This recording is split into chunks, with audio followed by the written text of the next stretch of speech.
இந்த பழைய ஆர்சி காருக்கு ஒரு போஸ்ட்மார்ட்டம் போட்டுடலாம் வாங்க.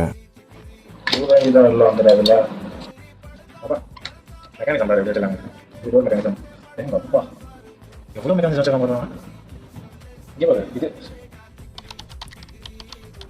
பாருங்க பவர் என்ன ஃபோர்ஸ் போகுது அப்படின்னு சொல்லிட்டு இதை நான் ஜாயின் பண்ணணும். ஆக்சுவலி என்னோட ஆர்சியில் சேர்க்கணும். இல்லை இதெல்லாம் ரிமூவ் பண்ணிட்டு என்னோட ஆர்சியில் ஒவ்வொன்றா சேர்க்கணும். ஆனால் பட் லைட்டிங் மட்டும் லைட்டிங்க்கு வந்து பவர்லேருந்து போதா சூப்பர். அப்போ என்னோட வேலை மிச்சம். லைட்டிங் வந்து மோட்டர் பின்னாடிலேருந்து போகுது, ஆக்சிலேட்டர்லேருந்து மோட்டர் சுத்தமாக லைட்டிங் அந்த மாதிரி போகுது.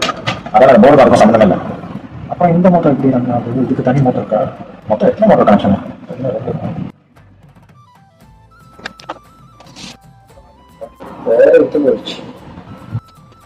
முதல்ல ஆசாசியாக வாங்க ரிமோட் கண்ட்ரோல் கார். இது சின்ன வயசுல வாங்கி தரல சொல்லிட்டு அடம் பிடிச்சி 14 வயசுல ஆக்சுவலி சாலிங் பண்ணுவாங்க.